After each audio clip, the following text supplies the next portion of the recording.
Harjot Singh, and currently I'm working as Chief Data Officer for RAC in Perth, Western Australia. So I'm participating in this conference in my personal capacity and rather than being an RAC representative. So today the topic of our discussion is around how AI and cloud transforms your digital transformation journey, how AI, cloud, and data plays the role of an enabler in your digital transformation journey. So I'll start sharing my screen while we talk. Hopefully everybody can see my screen. Now, artificial intelligence is not a new topic. Artificial intelligence has been there for quite some time. I remember when we studied in uni, so we studied artificial intelligence as a subject, but at that time, the focus was more around robotics or robotic analysis. So right now, the focus on, or you can say the focus has changed from robotics to building machine learning models and driving the capability of driving intelligent automation out of artificial intelligence. And the reason for that is that in the last decade or so, the cost of storage has become so low. The organization can harvest almost petabytes, exabytes or zettabytes of data, and they can learn from that data. They build their machine learning models from that data. So that and this, after that, with the cloud, with the elasticity that cloud provides, the cost of compute has also become very low. And moreover, you can say that our smartphone that is in your hand these days is far more powerful than the 286, 386, or 486 pieces we used to use when we were studying in the uni. And then that's not very old. I'm talking about 20, 25 years back. So these days, therefore, that AI and data and cloud revolution actually plays a huge role in digitally transforming the organizations.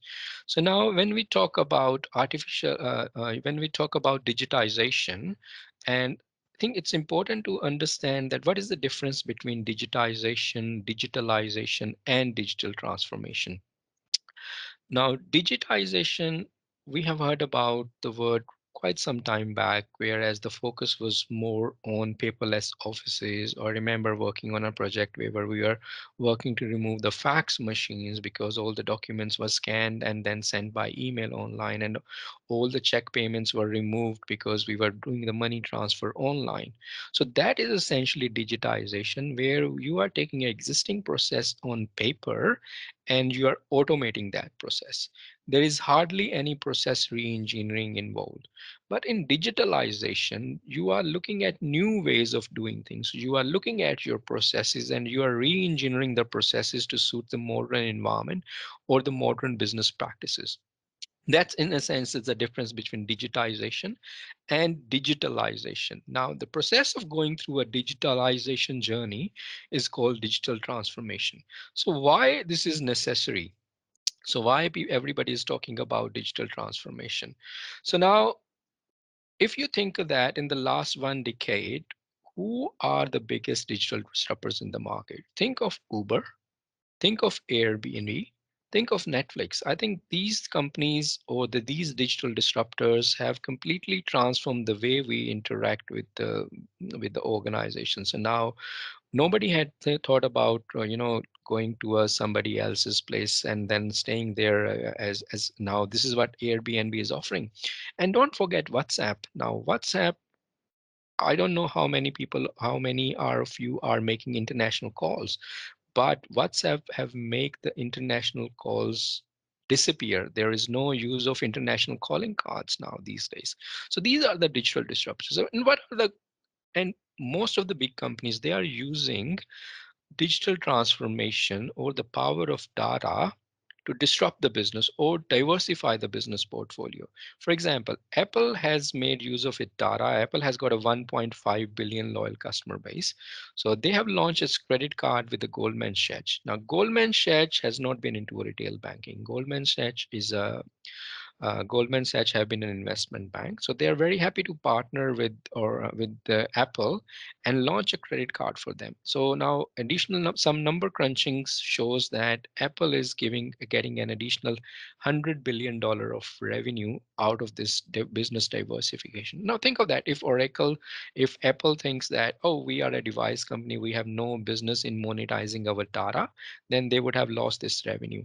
Now, this revenue is actually after giving 2% cash back.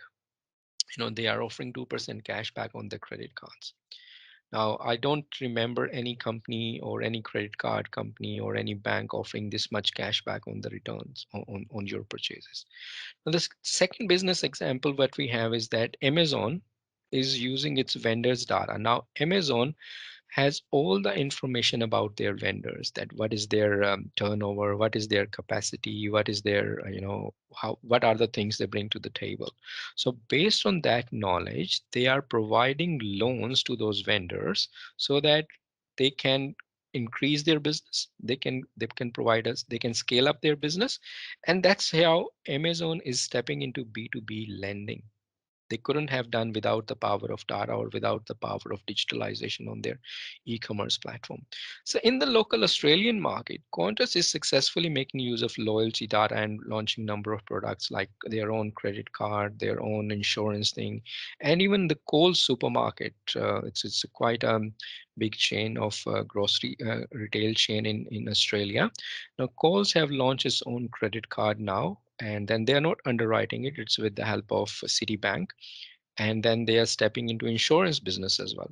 So that's where we were saying that why digital transformation is important, that every business is looking to use their power of data to monetize it and to expand into a new revenue models or doing a business diversification. So now, what does digital transformation actually mean? So I tried to put some things in practice, saying that when we talk about digital transformation, what does it mean? So in a sense, the digital transformation for me is a combination of four things, where you talk about customers, where you talk about products, where you talk about omni-channel interface, and where you talk about automation driving your business.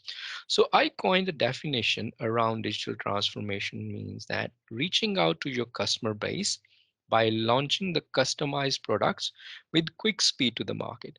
I think there are four components here, is that reaching out, that how you reach your customer, obviously with the omni-channel interface, then customer base, which is essentially your power of loyalty data, and then customized products, which is really important because most of the businesses, especially in financial sector, they are product centric companies. So their products are very much product oriented.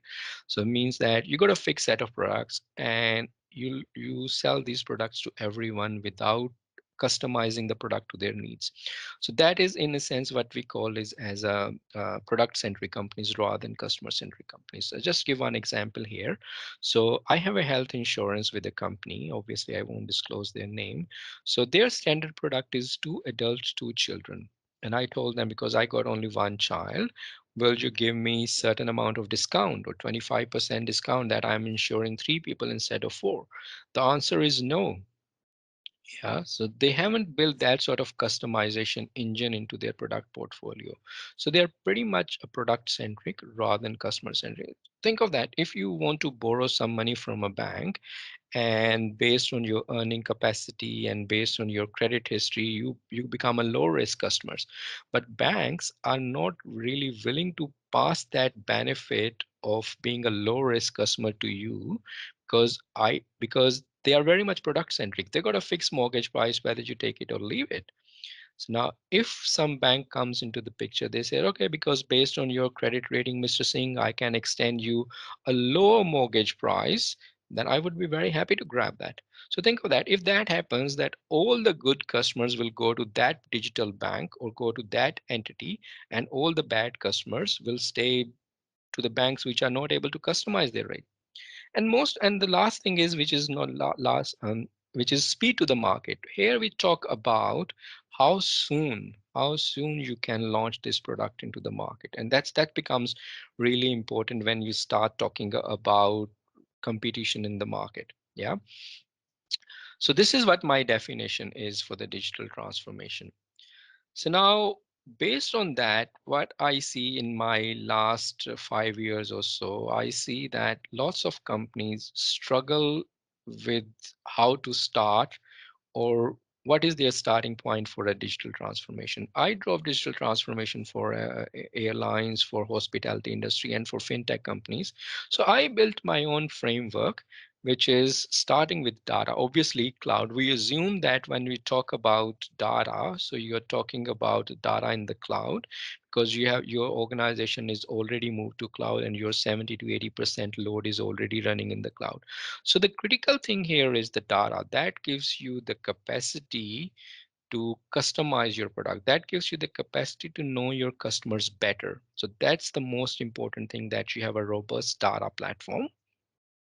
And the second thing is process redesign using intelligent automation. Now, this is an important component when we talk about process redesign or automation, because the way you want to leverage artificial intelligence is that you have your systems talking to your backend platform. And that's where your decisions are driven automatically based on your machine learning models. And then you have redesigned your processes to suit to the market's changing dynamics. So now that's where the important difference between digitization and digitalization, which I mentioned previously. So now the next thing is here, mobile app and website. Obviously, you are looking to reach out to your customers via an omni-channel interface. So your website and mobile apps play an important role in reaching out to your customers. And service orchestration is one thing which I have seen missing in lots of organization when they start driving their digital transformation journey. Most of the people think that, oh, we got a mobile app and website, we are pretty much digital. We got a data platform, we are very much digital. We got a automation in place, we are very much digital. But until your front end applications speak to your back end platform, you won't be able to provide that sort of service to the members. So that's where this service orchestration layer comes into the picture. Think of that, this buy now, pay later scheme. So the Afterpay became a huge success in Australia, and that was purchased by Jack Dorsey's company, Square, for roughly around 40 billion USD. So now what I say is that every organization or every credit card company can become an Afterpay simply by using a service orchestration layer between their mobile app and using their credit card application platform. If you create a link in your mobile app and that says that, yes, you want to split this amount of money into number of installments, and that message is transferred to your credit card platform via an API, then automatically you become a buy now and pay later vendor. So that is the importance of service orchestration layer, that your front end needs to talk to your back end in order to leverage that data. That is how what you see, you can present the customer 360-degree view to your customers itself. So, and then you can build your next best product or customer propensity models based on the service orchestration layer. Now, last but not the least, what is we call it as product redesign. And that plays a critical role in defining the dynamic products so that you can take into account the circumstances of an individual customer and build your product portfolio to suit those individual needs. And that is the one critical step in moving towards a product customer centric economy rather than being a product centric economy. So now what does it translate into? So what does data platform give you? So you get a single view of customer, you get a 360-degree view, you get advanced analytics and AI and ML running on top of that. So you have a member and loyalty database, which you can start leveraging, which I gave example that what Apple did and what Qantas is doing. So now service orchestration is there, that you can build an interaction portfolio from your mobile app to your backend data, where you're capturing all the member interaction and you are having a customized campaigns using service orchestration layer. And the automation gives you speed to the market, and it helps in producing efficiency into the back end operations as well. So that whenever you want to launch a product, you can do that in weeks rather than months. And that gives you a first mover advantage as well. Then obviously mobile app and website provides you the omni-channel interface, and simultaneously product redesign help in product simplification and customization, where you can build the products by taking into account the individual circumstances.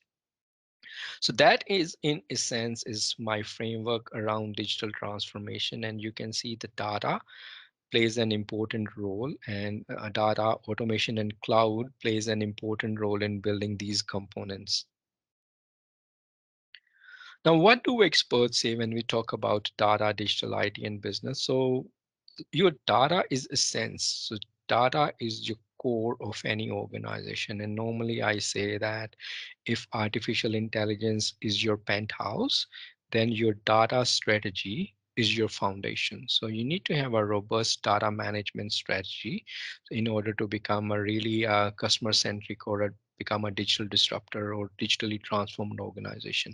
Now your digital strategy covers the data strategy. Now, there are lots of components around digital transformation which are extending beyond the technology. So it's like a lots of change management, lots of cultural changes, and lots of business process management components. They are there as part of digital transformation. And overall, your IT strategy encompasses both data and digital. And ultimately, it's the business drivers that determines your digital transformation strategy. Now, digital transformation has to be business led or business driven. The business should be able to articulate the principal drivers that are behind your digital transformation strategy. For example, whether you want to achieve efficiency in operations, or whether you want to achieve a business diversification, or whether you want to use data monetization or and create another revenue stream. So those drivers essentially will determine that which route you take in moving towards the digital transformation journey. And in the end, probably a word of caution. So Stephen Hawking, the famous physicist of our time, he suggested that our future is a race between the growing power of technology, such as AI, and the wisdom with which we use it. So in other words, simply speaking, that if we find something is doable, doesn't mean that it necessarily worth doing. Means that we need to be really cautious when we talk about technologies like artificial intelligence that has a power to transform our world. Now, think of that deep faking and other technologies where you can replace one person's face with other, or where you can really change the wording of what the person is trying to convey, as are posing real threat to mankind, where you can say that these technologies has a good potential of being misused. So that is where we have to be really cautious in using of these technologies. So that is in a sense what I wanted to discuss about the use of artificial intelligence and cloud and data in driving the digital transformation in, or essentially transforming the business. And again, I would like to repeat that the digital transformation has to be business led. It is not a technology competition. It's not a technology driver. It's a business driver, and the business should be leading these transformation strategies. In addition, so we need to clarify that what are the drivers around digital transformation. Digital transformations are not cheap. You are touching lots of components in your business, in your technology, or in your people management capacity. So we need to be really careful in driving those changes and the benefits getting generated out of it. So next slide is basically essentially the question and answers. I'm happy to take any questions if you have. And yeah, that's it from my side. Thank you.